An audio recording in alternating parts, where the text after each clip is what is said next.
My dad left me alone on Christmas for his new family. Now he wants me to save my stepsister, but I refused and cut them off forever. Dad abandoned me to vacation with my stepfamily, but now he wants me to give a boost to my stepsister. Let me tell you how everything went downhill after my mom passed away. I was only 9 years old when it happened, and back then, it felt like everything in my life just stopped making sense. My mom was my whole world, you know. She was the one who made everything feel normal and safe. But when she passed, that safety disappeared, and everything changed. At first, I thought maybe my dad, Mike, he's 47 now, but back then he was in his mid-30s, would hold things together. I guess I just assumed that since he was my dad, he would step up. Spoiler alert, he didn't. For a little while, things were fine. It was just me and him, and we tried to find some kind of routine without Mom. He'd take me to school, we'd have dinner together, and it wasn't perfect, but it wasn't terrible either. Then, about a year later, he started dating this woman, Jane. I didn't know much about her at first, except that she was younger than my dad, 12 years younger, making her 35. I remember the first time she came over for dinner. She seemed nice enough, I guess. But looking back, I should have seen the warning signs from day one. Jane didn't waste any time moving in after they got serious. It wasn't long before she brought along her daughter Betty, who was 17 at the time. Let me tell you, Betty was the definition of spoiled. From the minute they walked through the door, it was like they owned the place. Jane didn't even try to make me feel included. She just took over like she'd been running the show forever. And my dad, for some reason, just went along with it. Now, I was just a kid, 9 years old, and still grieving the loss of my mom, so I didn't really know how to deal with any of this. But I noticed pretty quickly that my dad started changing. He wasn't really my dad anymore. It was like Jane became the priority, and I don't even know how to describe it. I was there, but I wasn't important. Things started getting worse when it became clear that I wasn't treated like a kid in my own home. You'd think after losing my mom,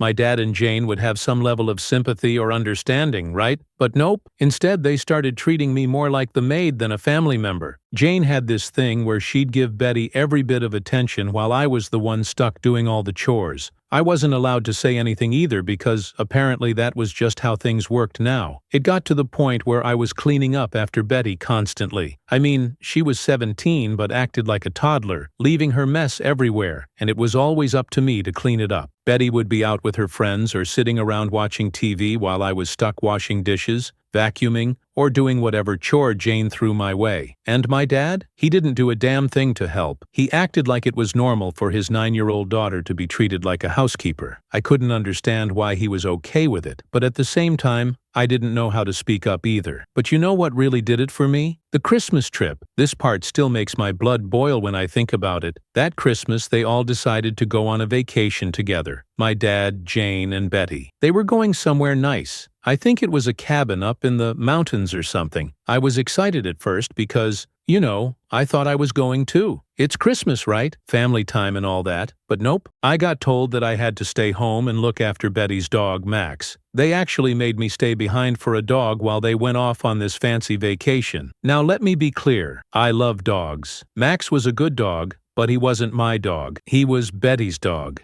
I tried to suggest that we take Max to a boarding place or hire a pet sitter, but Jane shut me down real quick. She said something about it being a waste of money and that I was perfectly capable of staying home alone for 3 days to look after him. I was freaking 9 years old. They left me there by myself to take care of the house and the dog while they went off and had a great time. I remember sitting in the living room that first night, feeling completely abandoned. I was scared, sad, and angry all at the same time. It was Christmas, for crying out loud, and instead of being with my family, I was stuck at home watching some hyperdog that wasn't even mine. It felt like my dad didn't care about me anymore, like I wasn't part of his new family. What hurt the most was knowing my dad was okay with all of this. He didn't fight for me, didn't make an effort to include me. He just went along with whatever Jane wanted, and she wanted me to stay out of the picture. That Christmas marked a huge turning point for me. From that moment on, I started feeling more and more distant from my dad. He wasn't the same guy I used to look up to. He became someone who let Jane call the shots, and I was always the one getting the short end of the stick. Every holiday, every family event, it was always about Jane and Betty. I was just there in the background, expected to do what they wanted. Honestly, looking back, I wish I had spoken up more. But at 9, what was I supposed to do? I didn't have the words or the courage to stand up to my dad or Jane. I just took it, and that's probably why things kept getting worse over the years. But here's the thing, I wasn't completely alone after that awful Christmas. My Aunt Sarah, who was my mom's sister, came over with my cousin Danny. They had heard what happened and made it their mission to make me feel better. They brought over Christmas presents, cooked a big dinner, and made it feel like a real holiday, even though it was after the fact. Danny even stayed over to help me take care of Max, even though she didn't have to. That's when I realized that my real family wasn't the people living under the same roof as me, it was the ones who actually cared about me. Aunt Sarah and Danny became my rock after that. They didn't need to step up, but they did, and that's something I'll never forget. If it wasn't for them, I don't know how I would have gotten through all those years of being treated like I didn't matter. That Christmas showed me who my real family was, and it sure wasn't my dad or Jane. Alright, so let me tell you about how things played out after that whole Christmas mess. Like I said, after that holiday, I started pulling away from my dad. I mean, how could I not? It felt like he'd picked his side, and it wasn't mine. But there's more to this story, and honestly, the stuff that happened after just confirmed that I was never going to be treated like part of the family. First off, things with Jane didn't get any better. In fact, they got worse. She started getting more comfortable in her role as the queen of the house, which meant I had more responsibilities dumped on me. By the time I was 12, I was doing everything around the house.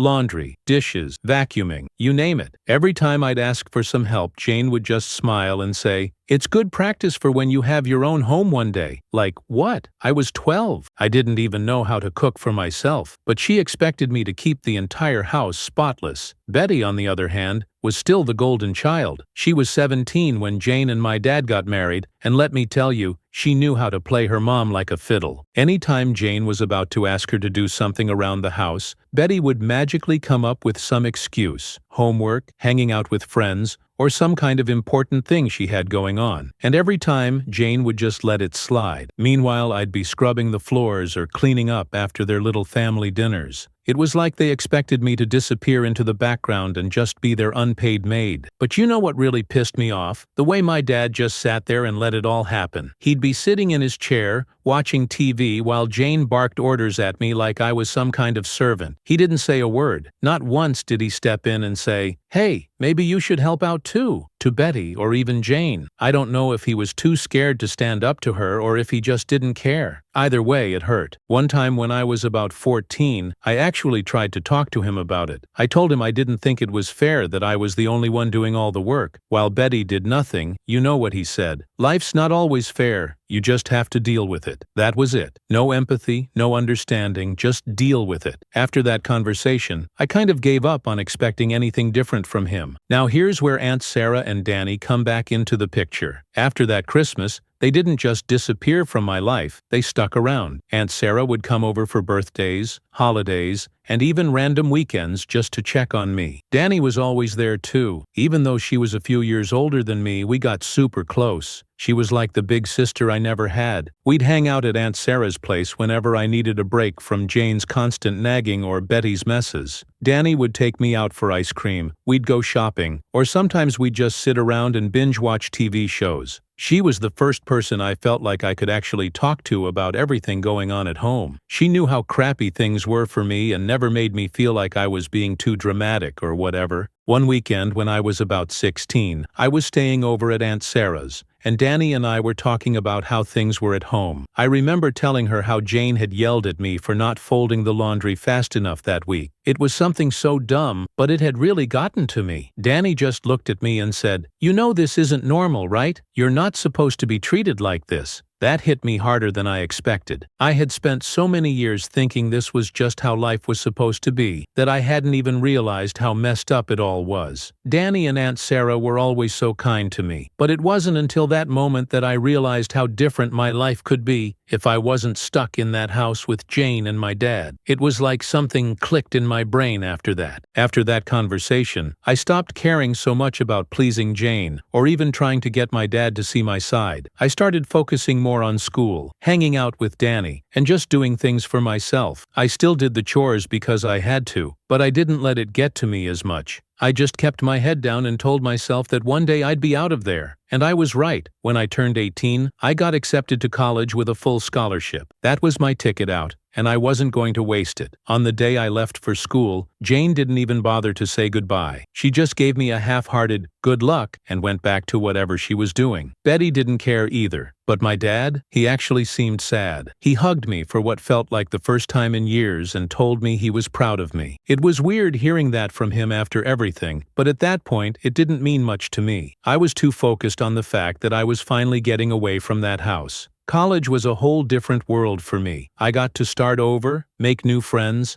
and just live my life without feeling like a burden or a maid. Aunt Sarah and Danny were still my biggest supporters, sending me care packages and visiting whenever they could. Honestly, they were the only family I really cared about at that point. But of course, even though I was gone, Jane and Betty weren't done stirring up drama. About halfway through my first semester, I got a call from my dad. He told me that Jane and Betty had been talking and thought it would be a good idea if I came home for the holidays. He made it sound like this big olive branch, like they were finally ready to treat me like part of the family. But I wasn't buying it. I could hear Jane in the background telling my dad what to say, and it was obvious she didn't care about me. She just wanted someone to come home and help with the holiday prep. I wasn't about to fall back into that trap, so I told him I was spending the holidays with Sarah and Danny, and that was that. He didn't argue. He just sighed and said, "Okay, maybe next time." Yeah, right. I knew there wouldn't be a next time. I was done trying to make things work with my dad and Jane. They had their chance, and they blew it. I had my real family now. Aunt Sarah, Danny, and the life I was building for myself. So after all that,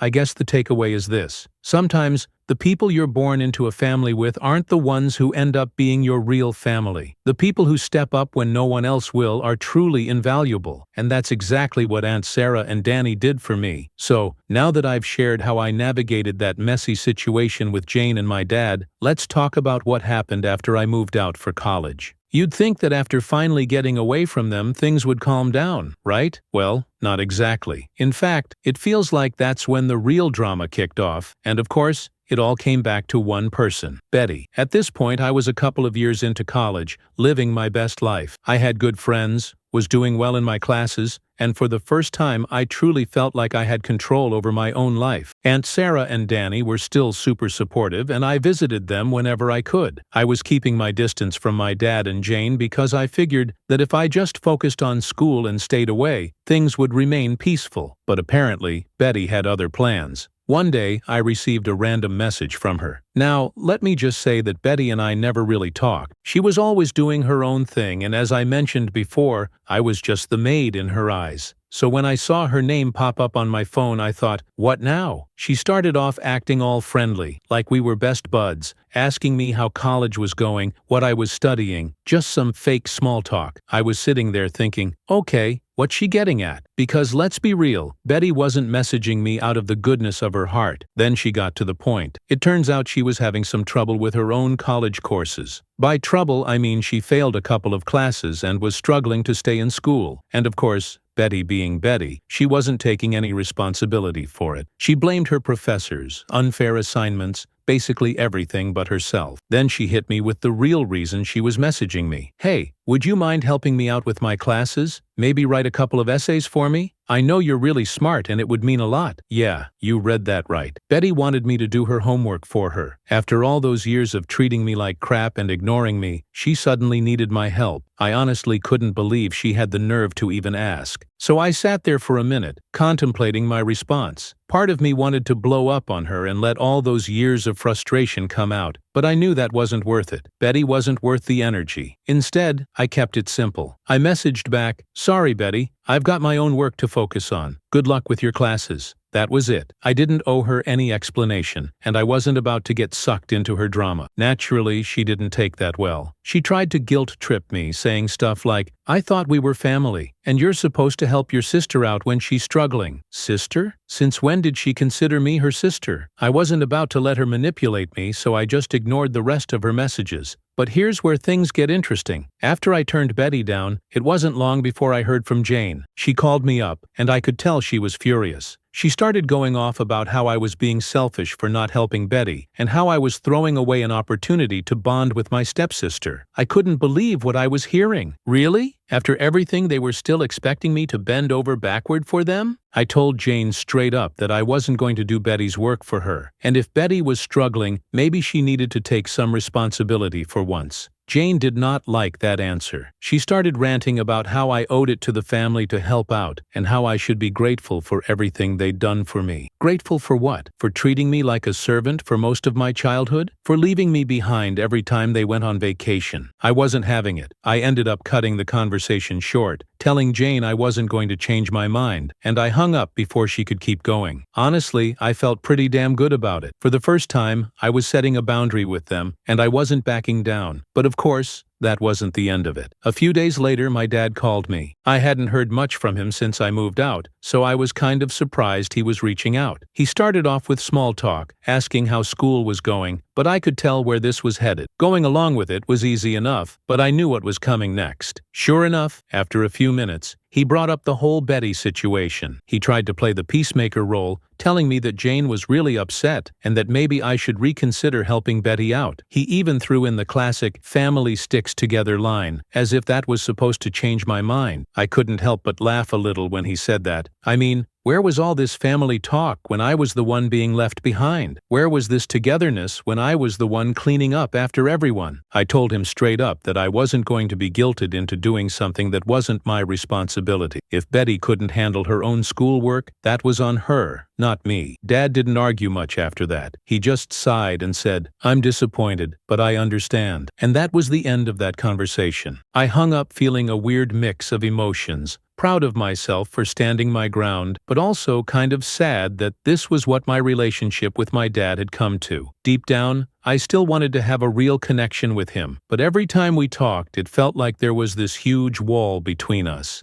After all that, I didn't hear from Betty or Jane for a while, which was honestly a relief. I focused on my classes, hung out with my friends, and just tried to keep moving forward with my life. I wasn't going to let their drama drag me down anymore. Then, a few weeks later, I got a call from Aunt Sarah. She'd heard about the whole situation with Betty and Jane, and she just wanted to check in on me. We ended up talking for hours, and she reminded me that I didn't owe anyone anything. "You've got your own life to live," she said. "Don't let them make you feel guilty for doing what's best for you." She was right, of course, and hearing it from her made me feel even more confident in my decision. I wasn't going to let my dad, Jane, or Betty make me feel bad for putting myself first. For once, I had spent too many years being pushed around and overlooked, and now that I was finally starting to build something for myself, I wasn't about to give that up. So yeah, that's the story of how Betty tried to drag me back into the chaos, and how I said no for the first time. Honestly, it felt pretty damn good. Alright, so here's where things really took a turn. I was doing my thing, focused on school and staying away from all the drama back home with Jane and Betty, and for a while it seemed like they finally got the message to leave me alone. But of course,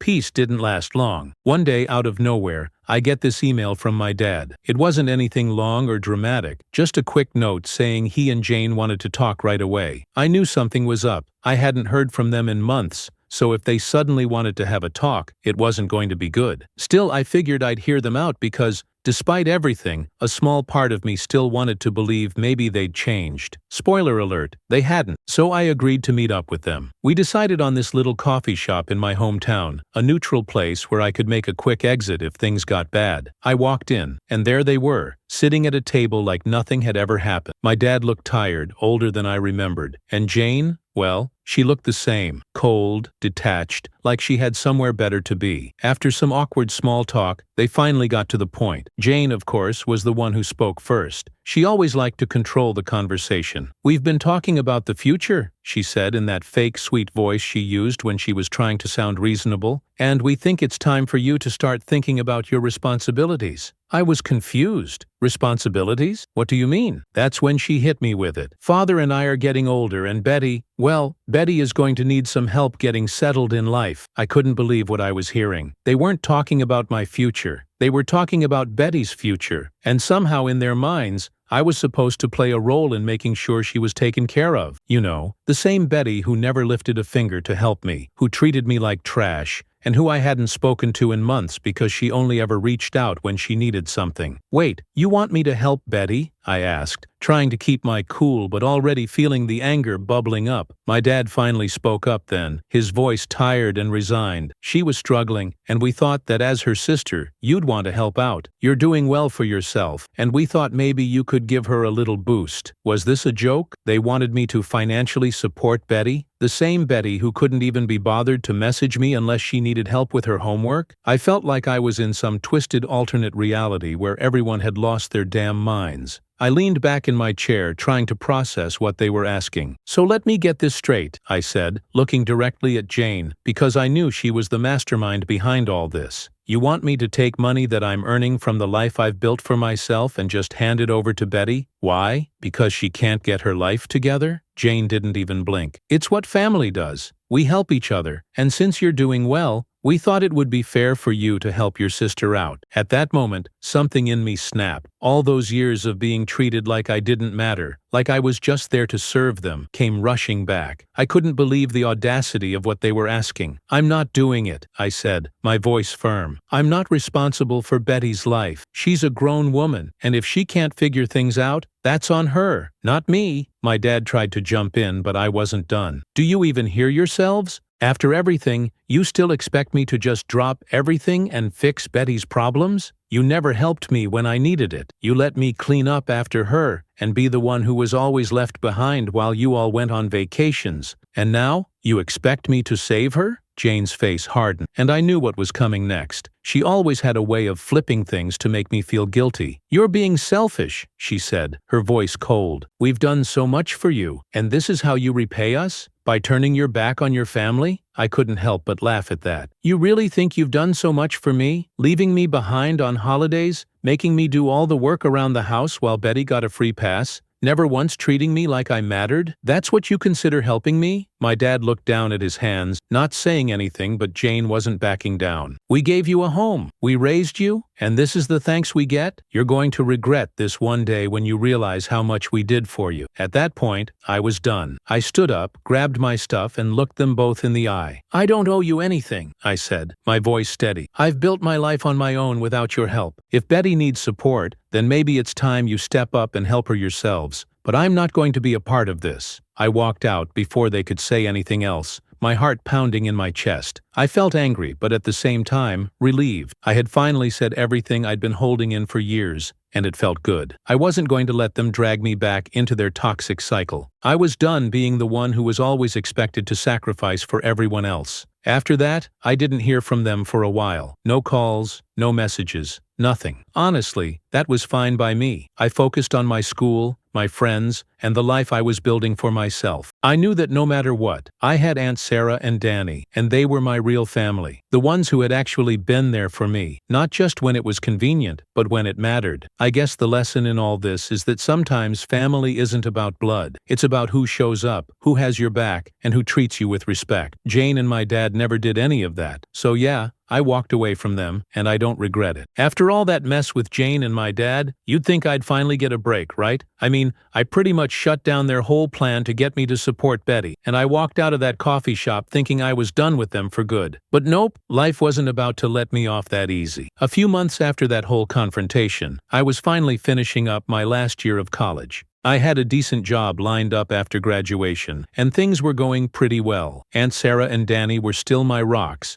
and I was feeling good about where my life was headed. I had cut off all contact with Jane and Betty, and the distance from all that drama was honestly the best thing I could have done for myself. But just like clockwork, right when I thought everything was settling down, my dad decided to show up again. I was in the middle of studying for finals when I got a text from him. I hadn't heard from him since that awkward coffee shop meeting, so when I saw his name pop up, my first thought was, what now? The text wasn't long, just him asking if we could talk. No details, no explanation, just, hey, we need to talk. I debated ignoring it, but there was a little part of me that hoped, maybe just maybe, he wanted to apologize or something. So, like an idiot, I texted him back and agreed to meet. We ended up meeting at the same coffee shop as last time. I walked in half expecting to see Jane sitting there with him, but she wasn't. It was just him sitting alone, looking more worn down than I'd ever seen him. He had this look on his face that told me whatever he was about to say wasn't going to be good. We went through the usual usual awkward small talk, but I could tell he was nervous. Finally, after a few minutes, he just came out with it. "Betty's in trouble," he said, his voice low, "and I don't know what to do." I felt my stomach drop. "Here we go again. What kind of trouble?" I asked, already bracing myself for the ridiculousness that was sure to follow. "She dropped out of school," he admitted, looking down at his coffee cup. "She couldn't keep up with her classes, and she's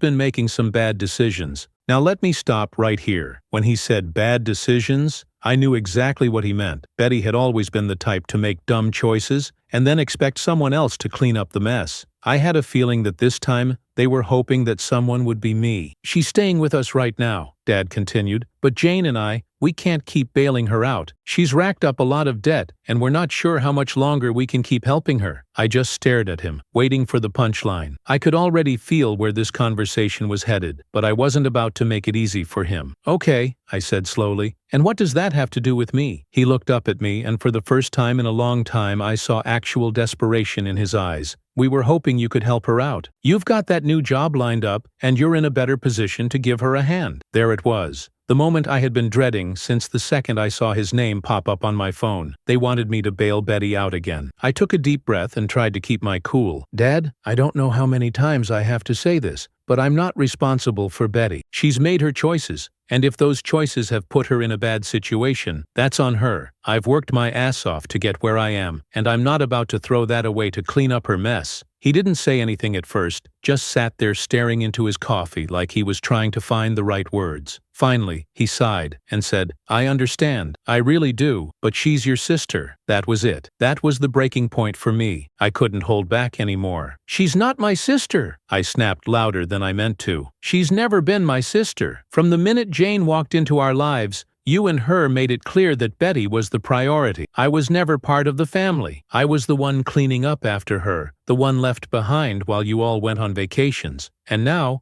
you expect me to save her? No, absolutely not." He looked shocked, like he hadn't expected me to actually call him out like that, but I wasn't done. "You and Jane made your choices too. You chose to put Betty first, to make her your priority, and I accepted that a long time ago. But now you're going to have to live with those choices. I'm not going to be your backup plan. If you want to help her, go ahead, but don't expect me to do it." The silence between us was heavy. I could see the hurt in his eyes, but I didn't feel bad about what I said. For once, I was standing up for myself, and it felt damn good. Eventually, he nodded, like he finally understood where I was coming from. "I'm sorry," he said quietly. "I didn't realize how much we hurt you." I didn't say anything. What was there to say? An apology wasn't going to change anything, and at this point I wasn't interested in fixing what was broken. I just wanted to move on with my life. We finished our coffees in silence, and when we left the shop I knew that it was probably the last time I'd ever really talked to him. It wasn't a clean break, but it was a break.